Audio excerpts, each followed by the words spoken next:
1, 2, 3, 4, 5. Ça marche? Vous m'entendez? Bonjour à tous. Eh bien oui, j'appelle tout de suite Stéphane Richard, associé chez Perella Weinberg, à me rejoindre.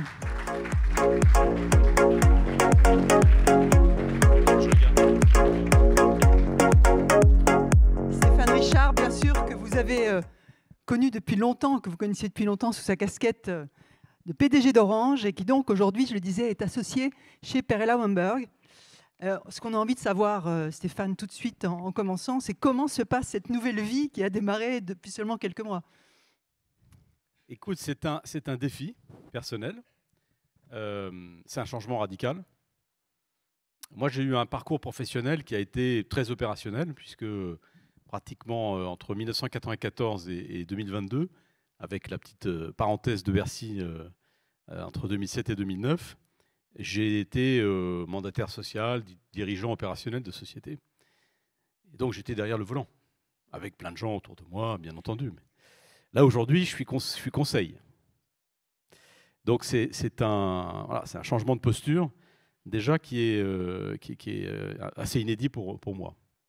Ce métier de banquier, en fait, c'est un métier qui est à la fois une école d'humilité, parce qu'il y a beaucoup de concurrence, un métier extrêmement compétitif. On n'arrive pas simplement sur son nom, sur sa bonne mine. Il faut démontrer aussi son utilité, démontrer ses expertises, sa capacité à trouver des clés dans des situations parfois très, très complexes ou bloquées. Donc une école d'humilité, c'est une école de patience, parce que tous ceux qui ont eu à mener des opérations de restructuration, de transformation, d'acquisition, de cession, etc., savent que c'est long, ça peut être long, ça peut d'ailleurs démarrer et ne jamais aboutir. Donc c'est un peu tous ces éléments qu'il faut intégrer. J'ai eu l'habitude de grandes organisations, je suis dans une petite organisation, je ne lui fais pas injure en disant cela, c'est ce qu'on appelle une boutique dans notre métier, une grosse boutique quand même, mais c'est des petites unités. Donc voilà, c'est un changement radical, ça a un côté assez excitant en fait, parce que j'ai l'impression de peut-être un peu de rajeunir, pardon. Je me retrouve un peu dans des, je sais pas, dans des situations relationnelles, humaines, qui me rappellent un peu le début de ma vie professionnelle. Donc c'est assez rafraîchissant en fait, mais en même temps c'est un vrai défi. Vous étiez habitué en fait à être sollicité, à ce qu'on vous apporte des choses, et là c'est vous qui êtes obligé d'aller proposer. Absolument. Ça aussi, c'est une école d'humilité, j'imagine. Absolument, une école d'humilité, c'est ce que je dis, oui, bien sûr. Alors, c'est pas complètement vrai non plus, parce que je dirais, bien entendu, oui, on doit aller à la rencontre des, entre guillemets, clients. J'ai encore un petit peu du mal, moi, à dire ça, mais bon, des clients potentiels. Il y a quand même des situations où on est appelé aussi, parce que on peut, je dirais, être considéré par tel ou tel acteur, entreprise, fonds, comme ayant peut-être une capacité particulière à dénouer une situation ou à être le bon interlocuteur. Donc, on est quand même de temps en temps appelé. Voilà. Mais c'est vrai, le cas de figure le plus classique, c'est quand même celui d'aller plutôt à la rencontre et d'essayer de faire envie et démontrer qu'on peut être la bonne personne. Alors, qu'est-ce que vous utilisez surtout parmi vos acquis de vos vies précédentes? Est-ce que c'est votre connaissance des telcos, de l'Afrique? Est-ce que c'est votre carnet d'adresses, votre capacité à connaître finalement tous les décideurs de la place de Paris? C'est quoi les qualités, les acquis, les atouts que vous utilisez dans ce nouveau métier? Alors, il y a tout ça, bien sûr. Il y a la connaissance sectorielle des télécoms et des infrastructures, qui en soi est déjà un domaine immense, hein. Je le rappelais, c'est 3 000 milliards de revenus à l'échelle mondiale. Ça représentait une part importante aussi, d'ailleurs, des activités de M&A, notamment les infrastructures télécoms, les tours, la fibre, etc., ces dernières années. Donc la connaissance, je dirais, j'ai labouré ce secteur, moi, pendant 12 ans, et j'ai présidé l'Association mondiale du secteur pendant 4 ans. Et donc, il y a 750 opérateurs qui sont inscrits dans cette structure qui s'appelle la GSMA, dont j'étais président. Et donc, c'est vrai que j'ai une connaissance, je veux dire, assez bonne de ce secteur, des entreprises, des dirigeants, des actionnaires. Donc ça, c'est évidemment très important. Il y a l'Afrique. Oui, bon, j'ai beaucoup été en Afrique, j'ai beaucoup travaillé au développement de nos activités en Afrique. Je crois beaucoup, d'ailleurs, dans ce continent pour l'avenir. Alors l'Afrique n'est pas encore, je dirais, une priorité pour beaucoup d'entreprises, et notamment pour beaucoup d'investisseurs financiers, anglo-saxons ou même européens, qui sont intéressés par l'Afrique, même fascinés parfois, mais bon, qui ne sont pas encore tout à fait prêts à laisser risquer. Bon, et d'ailleurs, dans les banques d'affaires, il y a peu d'expertise sur l'Afrique. Or, en Afrique, aujourd'hui, il y a des grandes entreprises, il y a des grandes familles capitalistes, il y a des besoins gigantesques, bien entendu, il y a de plus en plus de capital. Il y a une classe moyenne qui commence à émerger dans certains pays, comme le Nigeria, comme la Côte d'Ivoire, bien sûr l'Afrique du Sud. Donc oui, l'Afrique, ça c'est quelque chose que je vais essayer d'apporter un peu chez Perella, qui n'a pas vraiment de tropisme de ce côté-là. Le carnet d'adresse, oui, bien sûr, pour je dirais, les dossiers que je peux être amené à suivre et pour les autres, puisqu'on est 57 associés au niveau mondial dans cette firme. Et donc, je suis assez souvent sollicité pour ouvrir telle ou telle porte. Bien entendu, il faut avoir conscience du fait que ce n'est pas suffisant, le carnet d'adresse. Évidemment, ça peut être utile, mais une fois qu'on a fait une réunion avec un CEO ou avec un CFO, pardon d'utiliser ces anglicismes, bon, c'est un peu la façon dont on les désigne aujourd'hui, improprement, tout reste à faire. Donc oui, le carnet d'adresse, c'est important, mais c'est loin d'être suffisant. Est-ce que la dimension financière, justement, hein, est importante? Elle est capitale. Elle est capitale parce que les mouvements sur lesquels nous intervenons, nous les banquiers d'affaires, ce sont des mouvements stratégiques. Parfois, ce sont des mouvements financiers, exclusivement financiers, je dirais, des augmentations de capital, des recherches d'investisseurs, des restructurations financières même, souvent. Mais dans tous les cas de figure, il y a une composante financière majeure. C'est des opérations de marché, ce qu'on appelle le M&A. Il y a évidemment toujours beaucoup de savoir-faire financier et juridique d'ailleurs. Hein, mais évidemment, cette compétence-là, elle est absolument essentielle. D'ailleurs, je vais passer dans quelques jours un examen. Ça aussi, ça va me rajeunir, puisque ça fait à peu près 30 ans que ce n'était pas été le cas, pour être certifié à l'AMF, car c'est une nécessité de ma fonction actuelle. Alors, vous êtes très souvent aux États-Unis aussi, j'imagine, parce que Perella Weinberg, c'est une firme américaine. Comment vous percevez la conjoncture là-bas aux États-Unis? L'inflation, semble-t-il, commence à s'arrêter, commence à ralentir, mais ils n'ont pas les problèmes peut-être de récession qu'on risque d'avoir en Europe. Comment vous voyez les États-Unis aujourd'hui et qui faites-vous là-bas, par ailleurs? Alors, la Banque Perella a été fondée aux États-Unis et en Europe en même temps. Donc, elle revendique un peu cette double identité, je dirais, américaine et européenne. Aujourd'hui, c'est vrai qu'elle est très majoritairement américaine. Elle est cotée à New York. Et sur environ 600 personnes au niveau mondial, il y en a 450 aux États-Unis. Bon, et ça représente 75-80% des revenus de la firme. Donc oui, c'est une entreprise beaucoup américaine. L'Amérique, je dirais, on a souvent disserté sur le découplage entre l'Amérique et l'Europe. Je crois qu'on est dans une phase où il y a une forme de découplage, parce que l'économie américaine reste quand même très dynamique. Les entreprises américaines sont fortes et dynamiques, même si elles ont subi des chocs. Hein, je pense notamment à la tech depuis le début de l'année.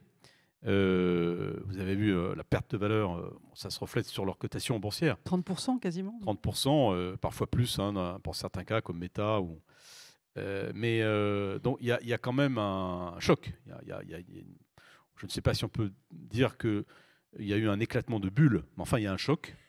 Et probablement les gens sont un petit peu revenus sur Terre au niveau des perspectives de ces sociétés. Elles rencontrent des difficultés politiques, des difficultés sociales.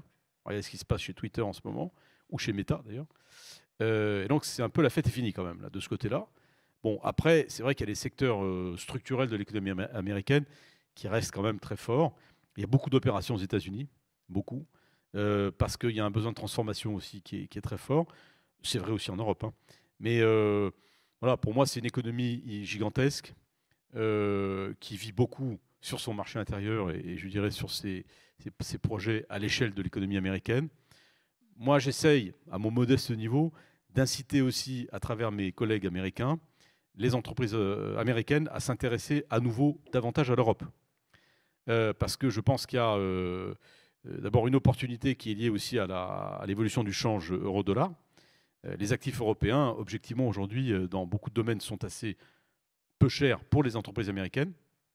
Et il y a beaucoup de secteurs où, je dirais, les possibilités de développement à l'intérieur des États-Unis sont devenues limitées pour des raisons de concurrence, pour des raisons d'antitrust, pour des raisons diverses, et où, par exemple, dans les telcos, et où, je dirais, la question d'un développement en Europe peut se reposer aujourd'hui.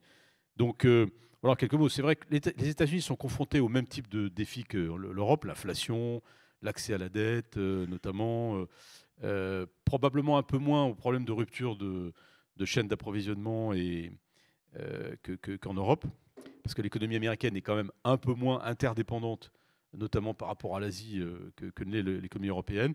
Elle est autosuffisante en termes d'énergie, ce qui est quand même une différence majeure. Hein. Elle subit beaucoup moins la crise des prix de l'énergie.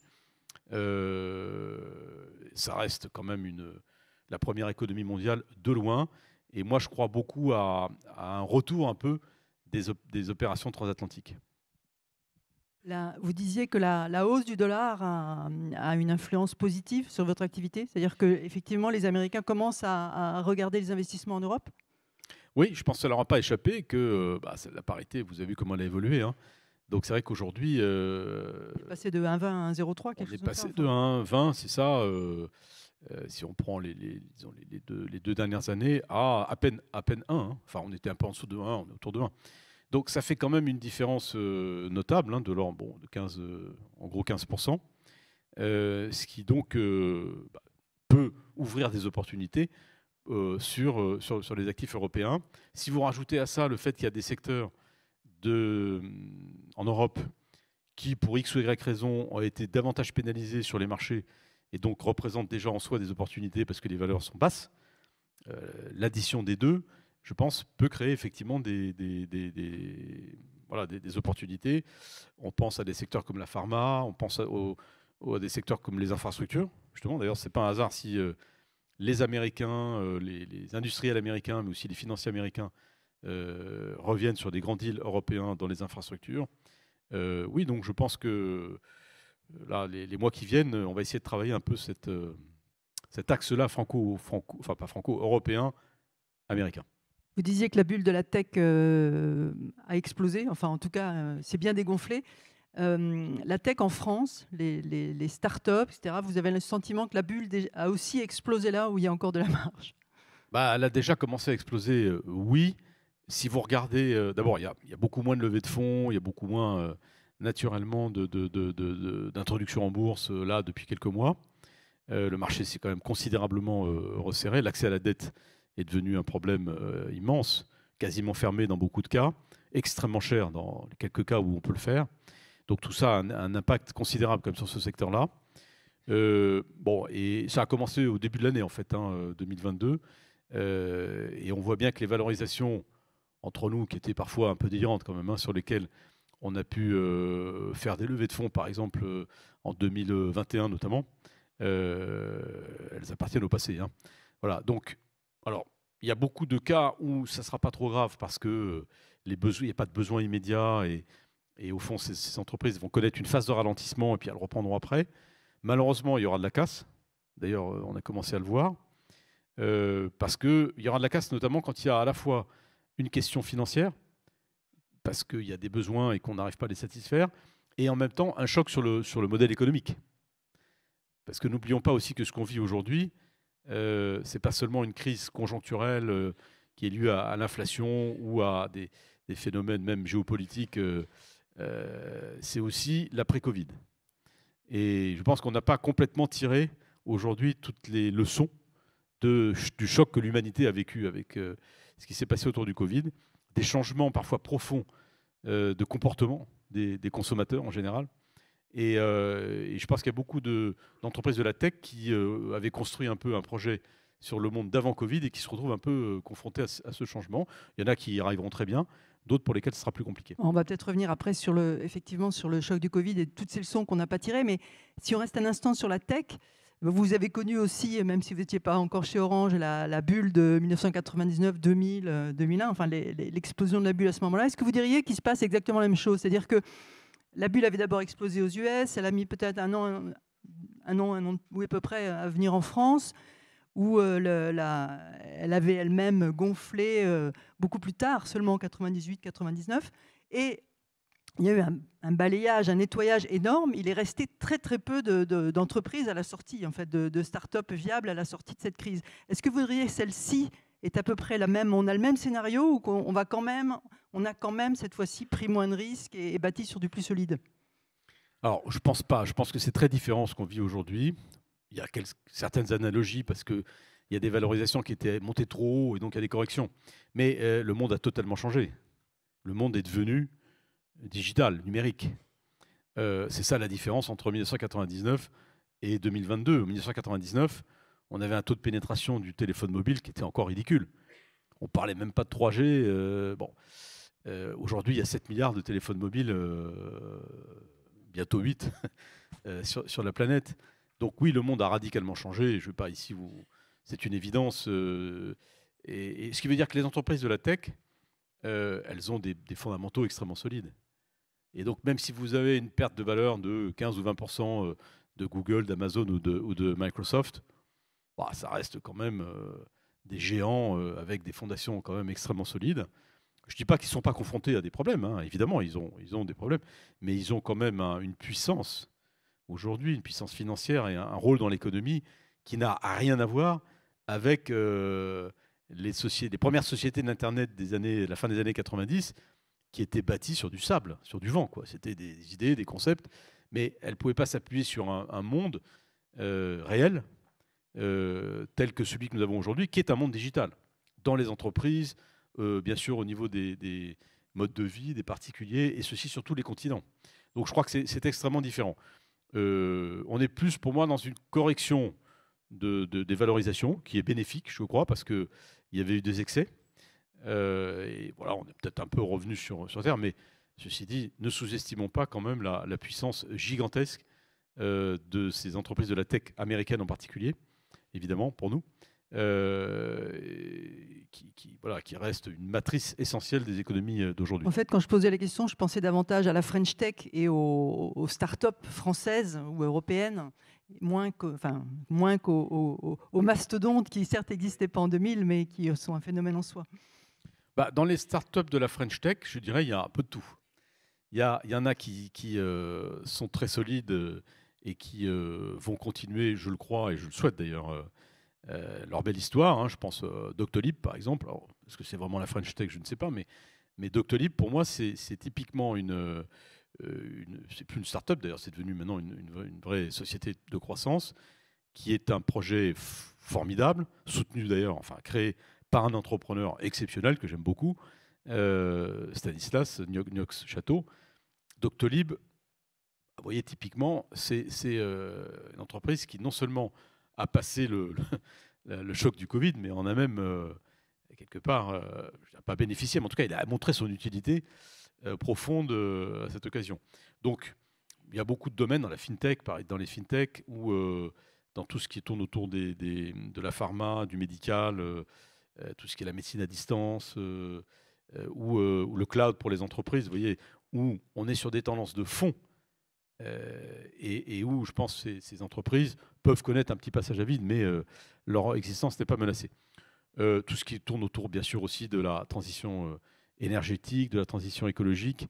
Vous voyez, donc, ce domaine de la French Tech, il est quand même très vaste. Après, oui, bien sûr, comme je le disais, il y aura de la casse. Il y a peut-être certains modèles. D'abord, il y en a trop, peut-être. Il y en a trop.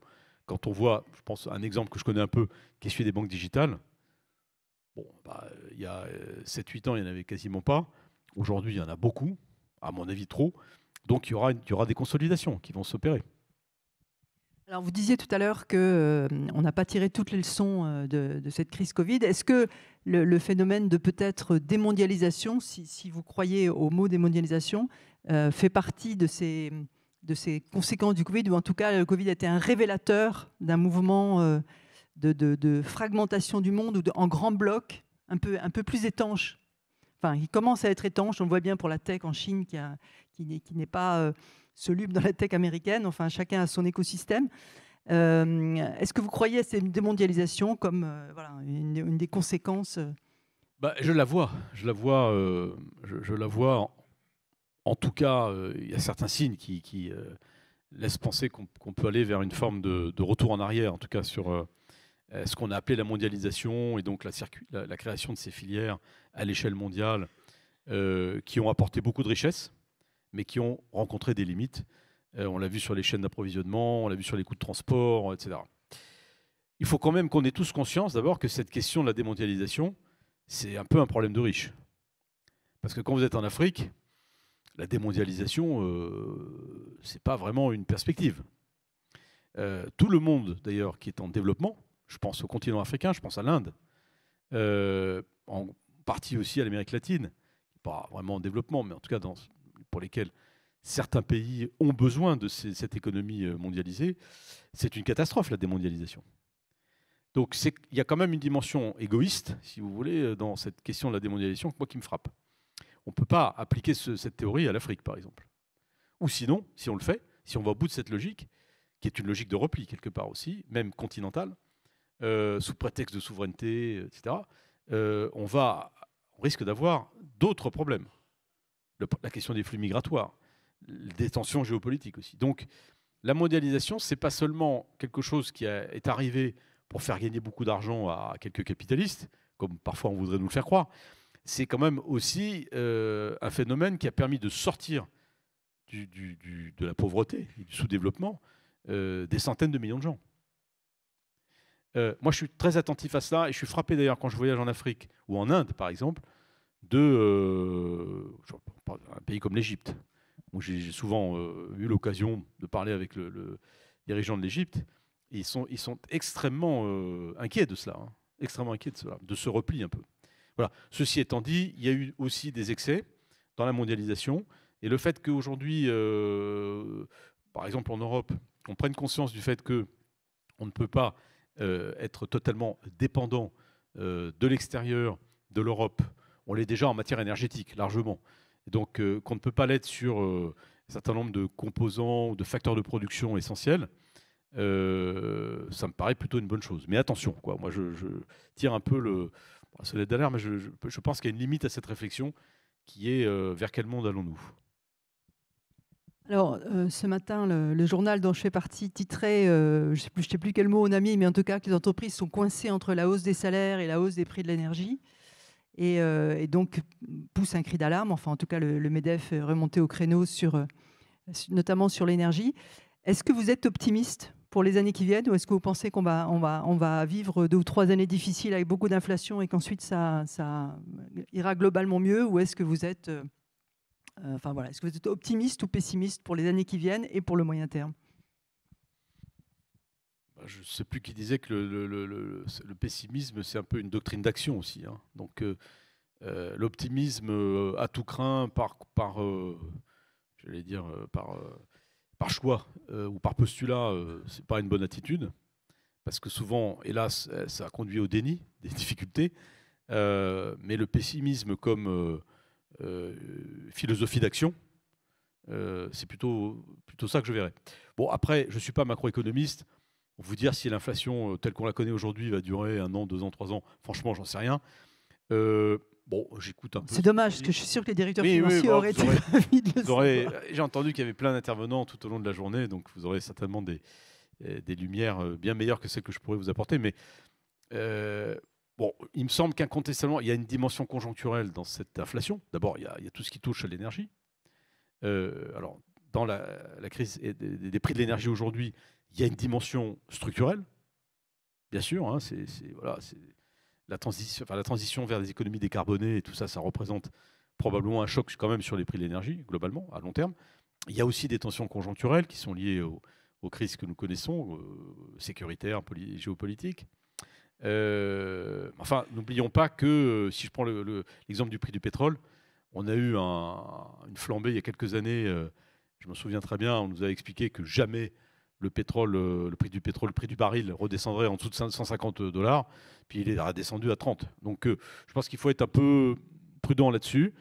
Il y a un aspect conjoncturel dans cette inflation. Le vrai risque après, c'est la spirale prix-salaire. Vous savez, c'est le truc des économistes, mais qui est une réalité. Et on est bien dedans là. Quand on voit, et ça, nos amis qui sont dans les directions financières doivent le vivre au quotidien, au moment des négociations sur les salaires, il va y avoir une forme de spirale prix-salaire. Il y a des entreprises, des secteurs qui vont pouvoir répercuter dans leur prix de vente le choc inflationniste qu'ils subissent sur les coûts de production et sur les salaires. Ce qui est à la fois bien et pas bien, bien pour elles, parce que du coup, elles pourront peut-être préserver leur marge, mais mauvais pour l'économie, parce que ça veut dire que l'inflation va continuer à se propager.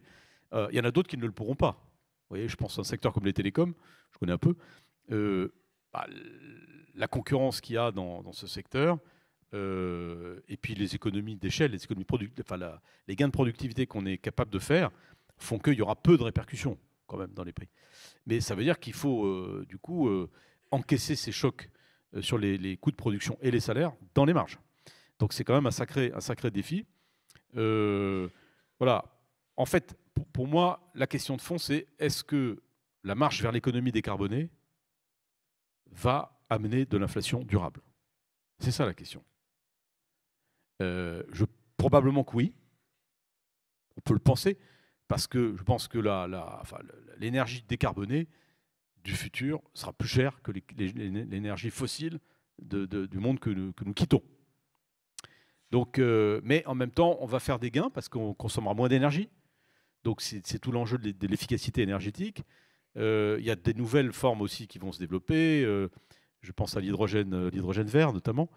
Il y a la question du nucléaire. Enfin, vous voyez, donc il y a beaucoup quand même de paramètres.